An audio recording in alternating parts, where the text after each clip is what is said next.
Morning to all the students. कैसे हैं आप सब? I hope you all are fine. So students, as you know that in the last class we have discuss about the cell organelle that is mitochondria and also discuss about the centrioles and so. ठीक है, तो आज हम जो discuss करने जा रहे हैं अपनी fifth plastids, this is the cell organelle. Fifth cell organelle discuss हो रही है आज, दैट इज प्लास्टिड्स। ठीक है, तो प्लास्टिड्स क्या है बेटा? ये स्ट्रक्चर आपको दिख रहा है, ये भी प्लास्टिड्स का एक टाइप है that is called chloroplast. Chloroplast plastid का स्ट्रक्चर मैंने यहाँ ड्रॉ किया हुआ है। अब बात करते हैं प्लास्टिड्स की। तो प्लास्टिड्स कैसे होते हैं? लाइट माइक्रोस्कोपिक होते हैं, ओवल शेप्ड होते हैं, लार्ज साइज होते हैं। लार्ज साइज की सेल ऑर्गेनेल है ये काफी।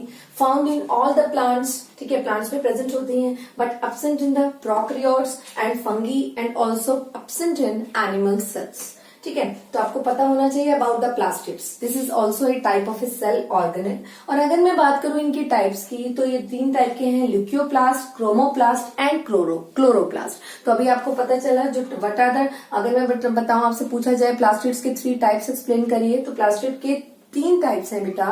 First one is called leucoplast, chromoplast, chloroplast. तो सबसे पहले बात करेंगे ल्यूकियोप्लास्ट की। तो ल्यूकियोप्लास्ट होते हैं एक कलरलेस प्लास्टिड होते हैं, ठीक है, और ये क्या करते हैं, अपने अंदर स्टार्च को, प्रोटीन को, फैट को स्टोर करने की कैपेसिटी रखते हैं। They are called leucoplast. Fine. Next is chromoplast. Chromoplast कैसे होते हैं? काफी कलरफुल प्लास्टिड होते हैं। जो कलरफुल प्लास्टिड हैं और ये प्रोवाइड करते हैं कलर प्लांट्स को, फ्लावर्स को। एंड ये जो प्लास्टिड होते हैं बेटा, जो क्रोमोप्लास्ट प्लास्टिड हैं, ये पोलिनेशन में, फोटोसिंथेसिस में हेल्प भी करते हैं। और मेनली जो इनका काम है कलर प्रोवाइड करना प्लांट्स को, फ्लावर्स को, and also help in the pollination. और पोलिनेशन आप लोगों को बहुत अच्छे से पता होगा, अपनी जूनियर क्लासेस में शायद पढ़ा भी होगा। नहीं पढ़ा हो तो मैं एक बार थोड़ा सा हिंट आपको बता देती हूँ। मैंने एक फ्लावर के अंदर जब anther to stigma, anther is the male part of the flower and stigma is the upper tip of the female part. तो एंथर टू स्टिग्मा, जब एंथर के जो पोलन ग्रेन्स होते हैं वो स्टिग्मा की तरफ मूव करते हैं और पोलिनेशन करने के लिए, पोलिनेशन जब ये ट्रांसफर होता है एक ही फ्लावर के अंदर, जब pollen grains are transfer from anther to stigma, this is called self pollination. और अगर डिफरेंट प्लांट्स में जाकर, डिफरेंट प्लांट्स के फ्लावर्स के एक के पोलन ग्रेन्स दूसरे के पोलन ग्रेन्स, वो एक के पोलन ग्रेन्स एंथर, एक का एंथर और उसके पोलन ग्रेन्स दूसरे के स्टिग्मा में जाकर एंट्री करेंगे, ठीक है, तो वो होगी क्रॉस पोलिनेशन। तो आपको पता होना चाहिए कि chromoplast, it is a type of a plastid. It is present in the, this type of a plastid also present in the near the cell, near the nucleus of the cell in the region of cytoplasm. ठीक है, तो plastid is a type of a cell organelle that is basically divide into 3 parts. The first part is leucoplast, chromoplast and chloroplast. And the leucoplast बता दिया मैंने आपको, colourless plastid है, but इसका काम स्टार्च को, प्रोटीन्स को, फैट को स्टोर करना है सेल के अंदर। Next is chromoplast. क्रोमोप्लास्ट पूरे कलरफुल प्लास्टिड होते हैं और ये क्या करते हैं, प्रोवाइड करते हैं colour to the plants and flowers and also help in the best, इसका जो वर्क होता है वो पोलिनेशन में होता है। ठीक है, ओके। हम बात करते हैं किसकी? क्रोमोप्लास्ट के बाद बात होती है क्लोरोप्लास्ट। तो क्लोरो नाम से क्लियर है, इसमें ग्रीन कलर होता है इनका और इसमें कंटेन होता है मेनली क्लोरोफिल, कार्टिनोइड्स, ये प्लांट्स के पिगमेंट्स होते हैं, ठीक है, ग्रीन प्लांट्स के पिगमेंट्स होते हैं और इसका काम होता है मेनली फोटोसिंथेसिस करना और ये इसे किचन ऑफ द सेल भी बोला जाता है। ठीक है, अब हम बात करते हैं, अब हम डिस्कशन करते हैं about this structure. This structure is the ये स्ट्रक्चर जो मेनली है, ये प्लास्टिड का जो टाइप है क्लोरोप्लास्ट, उसका स्ट्रक्चर है। और मैं स्ट्रक्चर की बात करूं तो आपको दिख रहा होगा, इस स्ट्रक्चर के अंदर ये ओवल शेप स्ट्रक्चर है बेसिकली, और इस स्ट्रक्चर के अंदर एक आउटर मेम्ब्रेन प्रेजेंट है, ये आपको दिख रही है। वो आउटर मेम्ब्रेन काफी स्मूथ है और एक इनर मेम्ब्रेन प्रेजेंट है। ये इनर मेम्ब्रेन जो है ये काफी प्रोटीन सिंथेसाइज करने वाली मेम्ब्रेन है और इस आउटर मेम्ब्रेन और इनर मेम्ब्रेन के बीच में जो एरिया प्रेजेंट है, this is called outer chamber. और जो इनर मेम्ब्रेन के अंदर एरिया प्रेजेंट है जहां पर ये स्ट्रोमा प्रेजेंट है, स्ट्रोमा, ये जो डॉट डॉट स्ट्रक्चर दिखाई दे रहे हैं that is called stroma. Inner membrane के जो अंदर प्रेजेंट है, this complete area is called inner chamber, इसे इनर चैम्बर बोला जाता है। और इस इनर चैम्बर के अंदर आप लोगों को ये ओवल ओवल शेप जो नजर आ रहे हैं, राउंड राउंड शेप आपको नजर आ रहे हैं, दे आर कॉल्ड, ये जो प्लेट्स नजर आ रही हैं राउंड राउंड, ये होती हैं थाइलाकोइड्स, इन्हें थाइलाकोइड्स बोलते हैं। और इन पूरी थाइलाकोइड्स का ये जो बंच नजर आ रहा है इन ओवल शेप, ये जो आपको डिस्क लाइक स्ट्रक्चर नजर आ रहा है, और इसका जो पूरा बंच है ये है ग्रेनम, इसे ग्रेनम बोलते हैं या ग्रेना बोलते हैं, ठीक है। और एक जो ग्रेना है ये दूसरे ग्रेना से इंटरलिंक है आपस में, दिख रहा है आपको, they are completely interlink with each other.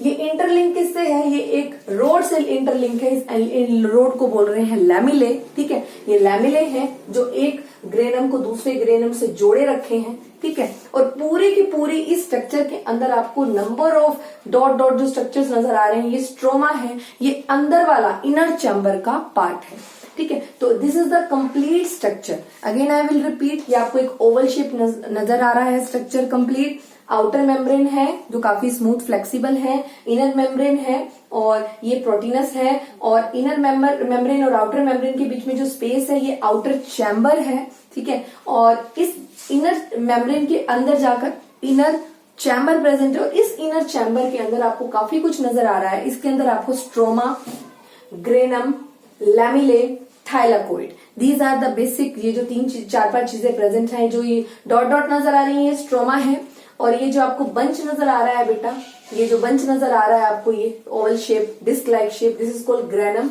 और एक ओवल यहाँ पर थाइलाकोइड है। और ये जो ग्रेनम और ग्रेनम आपस में जुड़े हुए हैं, दो ग्रेना आपस में जो जुड़े हुए हैं, देखिए जो दोनों के दोनों ग्रेना आपस में ज्वाइंट है, ये किसी रोड लाइक स्ट्रक्चर से ज्वाइंट है, दिस इज कॉल्ड लैमिले। और इन सबका अपना अपना कोई ना कोई फंक्शन है, ठीक है। तो this is the complete cell organelle that is called plastid, इसे बोला जाता है प्लास्टिड। तो हमारी इस पूरी जो स्ट्रक्चर है, अब आपको पता चल गया plastid are of 3 type, leucoplast, chromoplast, chloroplast, ठीक है। और अब मैं बात करती हूँ प्लास्टिड के फंक्शंस की, बात आ जाती है ना, कि प्लास्टिड का फंक्शन क्या है मेनली। तो फंक्शन तो हमने धीरे धीरे करके अपने आप ही रीड आउट कर लिए। जैसे लिथियोप्लास्ट है, इसका फंक्शन क्या है, स्टार्च को, प्रोटीन को, फैट को स्टोर करना। तो ultimately plastid help in store the, किस किस चीज को स्टोर करने में हेल्प करते हैं, स्टार्च को, प्रोटीन को, फैट को स्टोर करने में हेल्प करते हैं। ये पहला फंक्शन बन जाता है प्लास्टिड का। अगर मैं बात करूं इसके सेकंड फंक्शन की, तो अल्टीमेटली क्या बन गया, ये किसी चीज को स्टोर कर रहा है, तो ये रिजर्व फूड मटेरियल की तरह काम कर रहा है, किसी न किसी फूड को क्या कर रहा है, अपने अंदर स्टोर कर रहा है ये प्लास्टिड। और इसके अलावा क्रोमोप्लास्ट है, तो क्रोमोप्लास्ट में कलरफुल पार्ट होने की वजह से डेफिनेटली ये पोलिनेशन करता है। और पोलिनेशन या तो इटसेल्फ होता है, सेल्फ पोलिनेशन होता है, या फिर पोलिनेशन जो होता है एक फ्लावर के पोलन ग्रेन्स दूसरे फ्लावर के स्टिग्मा तक जब पहुंचते हैं with the help of through agency, किसी न किसी एजेंसी की हेल्प से पहुंचते हैं। वो एजेंसी जो होती है वो या तो वो इंसेक्ट्स होते हैं, या फिर वो जैसे जो भी होगी कलरफुल पार्ट की तरफ अट्रैक्ट होने वाली एजेंसी होती है। तो इसके कलरफुल पार्ट प्रोवाइड करता है ये प्लांट्स को, फ्लावर्स को, जिसकी वजह से पोलिनेशन इजी हो जाता है। तो आप लोगों को पता है कोई भी इंसेक्ट्स अगर कलरफुल पार्ट की तरफ अट्रैक्ट होगा तो डेफिनेटली एक पे जाकर बैठे तो अपने पैरों के साथ पोलन ग्रेन्स को स्टिक करेगा, दूसरे फ्लावर पे जाएगा तो उस एक फ्लावर के एंथर से पोलन ग्रेन्स लेगा, दूसरे फ्लावर के स्टिग्मा तक पोलन ग्रेन्स को ट्रांसफर करेगा। तो ये क्रॉस पोलिनेशन का एग्जांपल बन जाता है। तो क्रोमोप्लास्ट काफी कलरफुल पार्ट होते हैं प्लांट्स का, ठीक है, और इसका काफी फंक्शन भी होता है। नेक्स्ट आ जाता है chloroplast. Chloroplast is due to the presence of chlorophyll pigment and carotenoids pigment. Chlorophyll pigment की वजह से फोटोसिंथेसिस बहुत इजी हो जाती है ड्यू टू प्लास्टिड। तो प्लास्टिड एक इतनी इंपॉर्टेंट सेल ऑर्गेनेल है कि इसकी वजह से क्या होता है, फोटोसिंथेसिस का प्रोसेस। अब क्लोरोप्लास्ट में क्लोरोफिल है, और chlorophyll is a pigment that help in trap the sunlight in the presence of carbon dioxide and water, and glucose formation will takes place very easily. So photosynthesis takes place very easily due to the chloroplast in the plastid. ठीक है, तो photosynthesis का एक बहुत बड़ा, अगर मैं बात करूं, ये बहुत बड़ी सेल ऑर्गेनेल है प्लांट सेल्स के अंदर। एक ऐसी सेल ऑर्गेनेल आपसे पूछी जाए जो कि फोटोसिंथेसिस करने में सबसे ज्यादा हेल्प करती है, तो वो है chloroplast. This is the type of plastid, ठीक है। और फोटोसिंथेसिस तो ये करती है, इसके अलावा इसे एक नाम दिया है किचन ऑफ सेल। इसे सेल किचन ऑफ सेल भी बोला जाता है। तो आपसे कहीं ना कहीं अल्टीमेटली घुमा फिरा कर इस पे क्वेश्चन भी पुट आउट हो सकता है, और ये स्ट्रक्चर भी आप लोगों के लिए बहुत इंपॉर्टेंट स्ट्रक्चर है। ठीक है, तो आज हमारी 5 सेल ऑर्गेनेल्स कंप्लीट हो जाती हैं। Those are present in the cytoplasmic region near the nucleus. So आज के लिए इतना ही। Do your work in a neat and clean way and regularly.